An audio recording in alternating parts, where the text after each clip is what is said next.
गटनेता बैठकीला सुनेत्रा पवार पोहोचणार आहेत। ही विधान भवन परिसरातून आपण सगळी दृश्य पाहतोय। आज संध्याकाळी 5 वाजता सुनेत्रा पवार यांचा उपमुख्यमंत्री म्हणून शपथविधी होणार आहे आणि त्याआधी विधान भवन परिसरामध्ये सगळे राष्ट्रवादीचे आमदार आलेले आहेत। सुनेत्रा पवार सुद्धा विधान भवनाकडे रवाना झालेत। गटनेता बैठकीला ते उपस्थित राहणार आहेत। देवगिरी बंगल्यावरून सुनेत्रा पवार विधान भवनाकडे निघाल्याची माहिती आहे।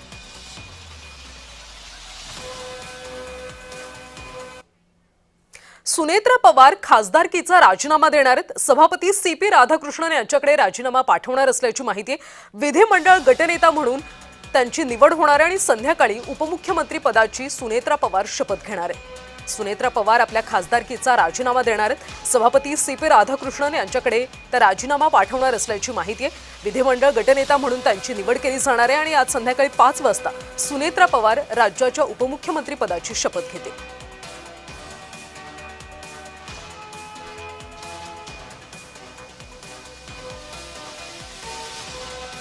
सुनेत्रा पवार या आपल्या खासदारकीचा राजीनामा देणार आहेत। सभापती सीपी राधाकृष्णन यांच्याकडे राजीनामा पाठवणार असल्याची माहिती आणि याबद्दल अधिकची माहिती देत आहेत आमच्या प्रतिनिधी ज्योत्स्ना गंगणे सध्या आपल्यासोबत आहेत। ज्योत्स्ना, आता खासदारकीचा सुनेत्रा पवार राजीनामा देणार अशी माहिती मिळते, कधी त्या राजीनामा पाठवणार आहेत, सध्याचे काय अपडेट्स मिळतात?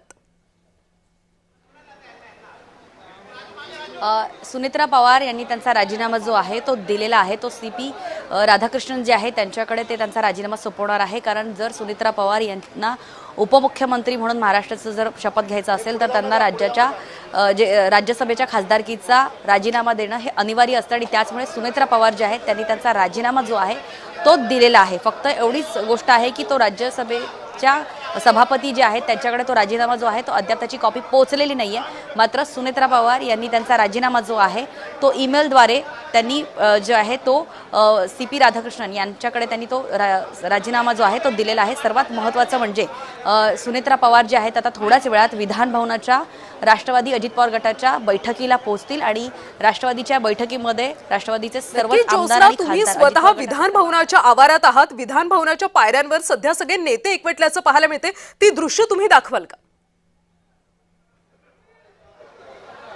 नक्कीच आपण बघतो की या ठिकाणी जे आहे की विधान भवनाच्या पायऱ्यावरती जे आहेत ते अनेक नेते जे खास करून या बैठकीसाठी आलेले आहेत ते पोहोचलेले होते। मात्र आता बैठकीसाठी जे आहे ते मध्यवर्ती सभागृहामध्ये पोहोचलेले आहेत आणि त्याचमुळे मध्यवर्ती सभागृहामध्ये जे आहेत नेते पोहोचलेले आहेत आणि त्यातले आपण बघतोय की इथे बैठकीपूर्वी विधान भवनाच्या पायऱ्यांवरती अनेक नेते जे आहेत जे या बैठकीसाठी उपस्थित आहेत ते पोहोचलेले आहेत आणि त्यांनी बैठक सुरुवात करण्यापूर्वी जे आहे ते अजित पवार यांच्या प्रतिमेला जे आहे ती श्रद्धांजली वाहिलेली आहे आणि आणखीन पण काही नेते येणं जे आहे ते सुरू आहे। बैठकीची वेळ साधारण 2 वाजताची आहे आणि 2 वाजता ही बैठक जी आहे ती सुरू होणार आहे आणि साधारण 20 मिनिटापूर्वी जे आहे ते प्रदेशाध्यक्ष सुनील तटकरे या बैठकीसाठी पोहोचलेले होते आणि सुनील तटकरे जे राष्ट्रवादी अजित पवार गटाचे प्रदेशाध्यक्ष आहेत त्यांच्याच नेतृत्वामध्ये ही बैठक होणार आहे आणि या बैठकीमध्ये सर्वात महत्त्वाचं म्हणजे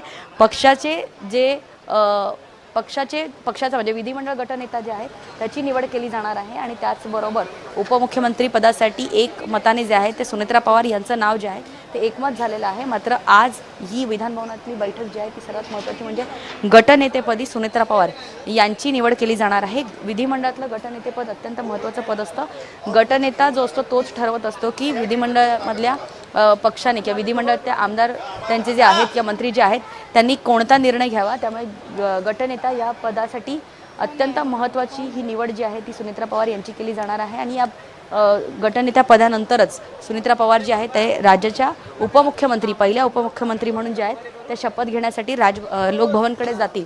मात्र त्यापूर्वी आपण बघतोय की सर्व की आम्ही अजित पवार यांनाच मानणारे आहोत आणि पवार कुटुंबातलंच गटनेते व्हावं, पवार कुटुंबातलंच जे आहे ते उपमुख्यमंत्री पद व्हावं असं जे आहे ते अनिल पाटील, रुपाली चाकणकर वगैरे यांनी माध्यमांशी बोलताना सांगितलं। तसं असलं तरी पक्षाचे प्रमुख म्हणून कोण असेल याबाबत आमच्यासोबत अशाच पद्धतीने राहा। मात्र आपण प्रेक्षकांना ही बातमी सांगूयात, थोड्याच वेळात आता राष्ट्रवादीची गटनेता बैठक होणार आहे। सध्या विधान भवनामध्ये राष्ट्रवादीचे सगळे आमदार तिथे दाखल झाल्याचं आपण पाहतोय। विधान भवनाच्या पायऱ्यांवर हे राष्ट्रवादीचे आमदार आहेत गटनेता बैठकीला सुनेत्रा पवार पोहोचणार आहेत। काही वेळातच सुनेत्रा पवार आता विधान भवनमध्ये दाखल होणार आहेत आणि गटनेता म्हणून त्यांची नियुक्ती केली जाईल आणि आज संध्याकाळी 5 वाजता सुनेत्रा पवार राज्याच्या उपमुख्यमंत्री पदाची शपथ घेणार आहेत। थोड्याच वेळामध्ये राष्ट्रवादीच्या बैठकीला सुरुवात होणार आहे आणि त्याच्या आधीच सध्या विधान भवनामध्ये राष्ट्रवादीचे हे सगळे नेते जमलेले आहेत। काही वेळापूर्वी या सगळ्या नेत्यांनी अजित पवार यांना श्रद्धांजली अर्पण केली आणि सध्या ते पायऱ्यांवर पाहायला मिळतात आणि या गाड्यांचा ताफा सुद्धा आपण पाहतोय। काही वेळातच सुनेत्रा पवार सुद्धा या ठिकाणी दाखल होणार आहेत आणि त्यानंतर ज्यावेळी सुनेत्रा पवार दाखल होतील त्यानंतर विधान भवनामध्ये गटनेत्या पदासाठी बैठक होणार आहे आणि त्या बैठकीमध्ये गटनेता म्हणून सुनेत्रा पवार यांची निवड केली जाईल आणि या निवडीनंतर आज संध्याकाळी 5 वाजता सुनेत्रा पवार या राज्याच्या उपमुख्यमंत्री पदाची शपथ घेणार। ही सगळी आपण दृश्य पाहतोय। सकाळपासूनच राजकीय घडामोडींना एक वेग आल्याचं आपण पाहतोय। देवगिरी बंगल्यावर प्रफुल्ल पटेल होते, तटकरे होते, ज्यांच्यासोबत सुनेत्रा पवार यांची बैठक झाली। बैठकीमध्ये अनेक मुद्द्यांवर खलबतं झाली आणि त्यानंतर आता विधान भवनामध्ये ही बैठक पार पडणार आहे। राष्ट्रवादीचे सगळे आमदार या ठिकाणी दाखल झाले।